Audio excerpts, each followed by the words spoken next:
Welcome back to NG con academy students. और हमारा जो नेक्स्ट टॉपिक है वो है हमारे पास laws of motion. Laws of motion को पढ़ने के लिए हमें जो सबसे पहली चीज समझने की जरूरत है वो है फोर्स। ठीक है, फोर्स को कहा जाता है कि force is the ability to start और stop the motion of a body. Force की जो कॉमन इक्वेशन यूज होती है वो है हमारे पास M A, F is equal to M A, जो कि आती है हमारे पास सेकेंड लॉ से। फोर्स की जनरल चीजों के बारे में बात की जाए तो फोर्स का जो एसआई यूनिट है वो है हमारे पास न्यूटन। 1 न्यूटन जो है वो हमारे पास इक्वल होता है 1 kg मीटर पर सेकेंड स्क्वायर के। डायमेंशंस जो है वो हैं इसके हमारे पास mlt-2। CGS यूनिट जो है फोर्स का वो है डाइन, और 1 न्यूटन में 10⁵ डाइन्स होते हैं। और फाइनली जो फोर्स है वो क्या है, हमारे पास एक वेक्टर क्वांटिटी है। अच्छा, फोर्स अगर वेक्टर है तो उसके डायरेक्शन के बारे में थोड़ी सी बात कर लेते हैं। अगर फोर्स जो है वो लगे parallel to direction of motion, यानी कि मैं कहता हूं कि एक बॉडी है वो इस तरफ जा रही है राइट साइड पे, और मैं उसके ऊपर फोर्स भी लगाता हूं राइट साइड पे, यानी कि इसी तरफ लगाता हूं, तो क्या होगा? तो इसके रिजल्ट में उस बॉडी की वेलोसिटी इंक्रीज करेगी। ठीक है, अगर फोर्स लगती है anti parallel to direction of motion, तब क्या होगा? तो तब अगर ये बॉडी जा रही है और फोर्स लगती है इसके ऑपोजिट यानी कि उल्टे डायरेक्शन में, तो क्या होगा? इसकी वेलोसिटी डिक्रीज होगी।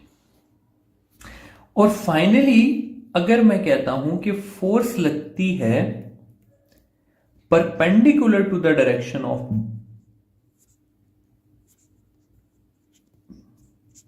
टू मोशन, तब क्या होगा?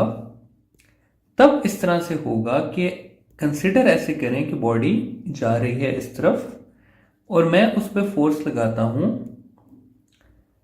इस डायरेक्शन में, तो इस बॉडी के रिजल्ट में क्या, इस फोर्स के रिजल्ट में क्या होगा कि ये अपना पाथ चेंज करेगी और ये जाएगी सर्कुलर पाथ को एडॉप्ट करने के लिए। तो अगर फोर्स पैरेलल लगे तो बॉडी की वेलोसिटी इंक्रीज होती है, अगर ऑपोजिट लगे तो डिक्रीज होती है, और अगर परपेंडिकुलर लगे तो बॉडी सर्कुलर मोशन में मूव करना शुरू करती है। आगे जाते हैं लॉज ऑफ मोशन की तरफ। तो फर्स्ट लॉ ऑफ मोशन को देखते हैं कि क्या है। तो फर्स्ट लॉ ऑफ मोशन, जिसको हम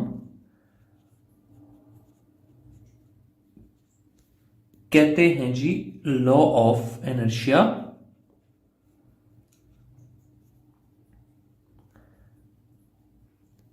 ये लॉ हमें क्वालिटेटिव फोर्स के बारे में भी बताता है। तो इस लॉ को ये भी कहते हैं कि ये लॉ हमें क्वालिटेटिव फोर्स के बारे में बताता है।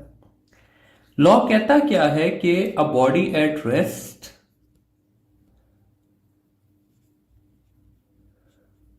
और motion will remain as such unless a force acts on it। ठीक है, कहने का मतलब क्या है? कहने का मतलब यह है कि अगर एक किताब जो है वो इस टेबल पे पड़ी हुई है तो वो यहां पर पड़ी रहेगी जब तक कि कोई इस पे फोर्स एक्सर्ट नहीं करता। अगर एक गाड़ी जो है वो जा रही है और 20 मीटर पर सेकंड से जाए जा रही है तो वो जाती रहेगी अनलेस उस पर कोई फोर्स एक्सर्ट नहीं करता उसे रोकने के लिए। ठीक है। अच्छा, इस लॉ के लिए जरूरी है कि बॉडी का यूनिफॉर्म मोशन या रेस्ट में रहने के लिए उसके ऊपर नेट फोर्स होना जरूरी है, और जिस बॉडी पे नेट फोर्स 0 हो उसको हम कहते हैं कि ये बॉडी ट्रांजिशनल इक्विलिब्रियम में है। ठीक है, तो ये बात भी एक एडिशनल आप लोग याद रख लें। सेकेंड लॉ ऑफ मोशन की तरफ जाते हैं तो सेकेंड लॉ ऑफ मोशन जो है वो काफी इंपॉर्टेंट है, और सेकेंड लॉ ऑफ मोशन कहता है कि acceleration is directly proportional to force and acceleration is inversely proportional to mass. और यहां से जो मैं इक्वेशन निकालता हूं वो एट द एंड निकलती है F is equal to M a. ये जो लॉ है ये मुझे क्वांटिटेटिव फोर्स के बारे में बताता है। फर्स्ट लॉ क्वालिटेटिव लॉ है, सेकेंड लॉ क्वांटिटेटिव लॉ है। मजीद अगर इसको आगे देखें तो इसकी एक फॉर्म इस तरह से भी है कि F is equal to delta P by T या P F minus P I divided by T. यहां भी ये जो P है ये क्या है, चेंज इन मोमेंटम है। तो ये इस तरह से भी हमारे पास आ सकता है मोमेंटम से रिलेटेड भी। इसमें मजीद और कोई बात नहीं है, इजी लॉ है, हमेशा से ये पढ़ते हैं F is equal to M a. I don't think so कि इसमें आपको ज्यादा और करने की जरूरत है। थर्ड लॉ की तरफ जाते हैं। थर्ड लॉ में एक दो बातें हैं जो कराना जरूरी है। तो थर्ड लॉ को अगर देखें तो थर्ड लॉ बेसिकली हमें डुअल नेचर ऑफ फोर्सेस के बारे में बताता है, और कहता क्या है कि every action force have an equal and opposite reaction force। अच्छा, अब यहां पर ना स्टूडेंट्स जो बहुत इंपॉर्टेंट चीज है वो है हमें फर्क करना है between balancing forces and reactional forces. यहां पर जो बैलेंसिंग फोर्सेस होती हैं ना वो हमेशा एक्ट करती हैं ऑन द सेम बॉडी, जबकि एक्शन और रिएक्शन हमेशा एक्ट करते हैं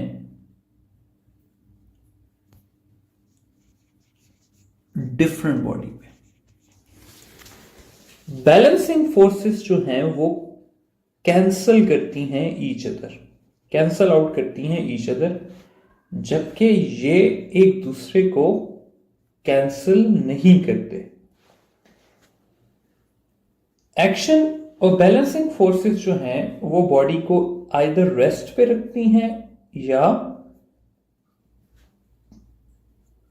यूनिफॉर्म मोशन में रखती हैं, जबकि जो एक्शन और रिएक्शन फोर्सेस हैं वो बॉडी को एक नेट एक्सेलरेशन प्रोवाइड करते हैं। एग्जाम्पल लेते हैं। मैं कहता हूं कि एक गाड़ी जो है वो जा रही है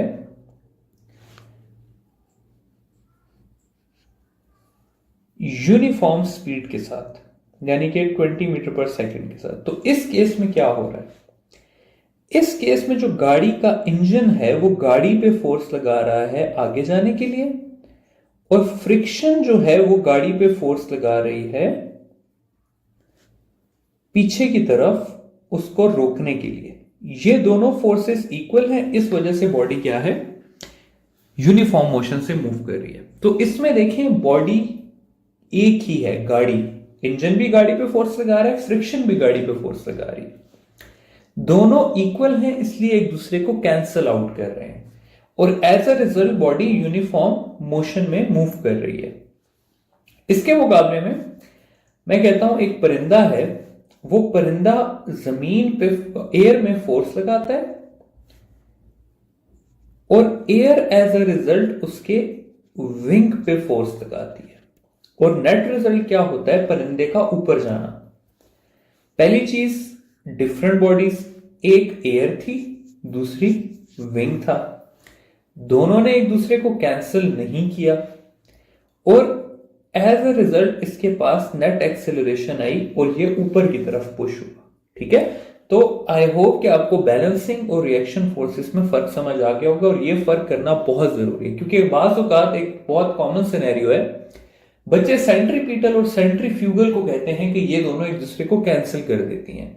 तो सेंट्रीपिटल और सेंट्रीफ्यूगल रिएक्शनल फोर्सेस हैं, वो बैलेंसिंग फोर्सेस नहीं है। ठीक है, तो ये हो गई बात हमारी लॉज ऑफ मोशन की।